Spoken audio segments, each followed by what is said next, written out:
మాది గుంటూరు. గుంటూరా? ఎట్లా ఉందని అక్కడ పరిస్థితి? గుంటూరు ప్రజెంట్ బాగానే ఉంది. ఎట్లా ఉంది జగన్ గారి పరిపాలన 5 సంవత్సరాలు? జగన్ పరిపాలనలో పథకం రాకపోయినా వాళ్ళే హైలైట్ చేసుకొని తీసుకుంటున్నారు.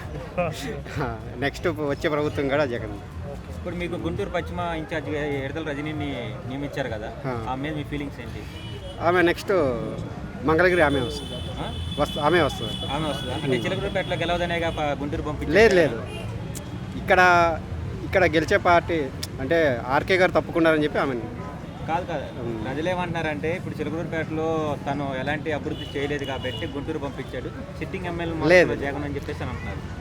ఆమె అభివృద్ధి చేసింది కాబట్టి అక్కడ ఎవరి నుంచో పెట్టినా గెలుస్తుంది కాబట్టి ఆమెను వేరే నియోజకవర్గానికి మార్చారు. అంతకుమించి ఆరోగ్య శాఖకు సంబంధించిన మంత్రి కదా. అవును, ఇప్పుడు మంచి చేస్తున్నారు. మంచిగానే ఉంది కదా. ఇప్పుడు ఆరోగ్యశ్రీ మీద 10 lakhs పెంచారు. ఇప్పుడు అందరికీ చాలామందికి ఆరోగ్యశ్రీలో చాలా బెనిఫిట్స్ వచ్చాయి. టికెట్ ఎవరని ప్రచారం జరుగుతుంది, ఎలా? అక్కడ ఇవ్వకపోయినా వేరే చోట ఇస్తారు, అంతేగాని వాళ్ళకి ఇవ్వకుండా అయితే ఉంటుంది. టికెట్ ఇవ్వలేదు కదా మంత్రి పేరు నాని కూడా. అంటే వాళ్ళు రాజకీయంగా మేము ఇంకా రాము అని అంటున్నారు. ఇస్తే వాళ్ళ కొడుకుకి ఏమన్నా ఇవ్వమంటున్నారు. అంటే ఆర్కే కానీ బాలినేని శ్రీనివాసరెడ్డి కానీ అంతకుముందు సుచరిత కానీ ఎవరైతే జగన్ బాగా నమ్మాడో వాళ్ళు వ్యతిరేకంగా మారారంట. వాళ్ళు వ్యతిరేకంగా మారలేదు. వాళ్ళకి ఫ్యూచర్లో మంచి పొజిషనే ఇస్తారు, అంతేగాని వాళ్ళకి తీసేయటం అనేది. శ్రీదేవి కూడా మొన్న చంద్రబాబు సమక్షంలో పార్టీలో జాయిన్ అయింది.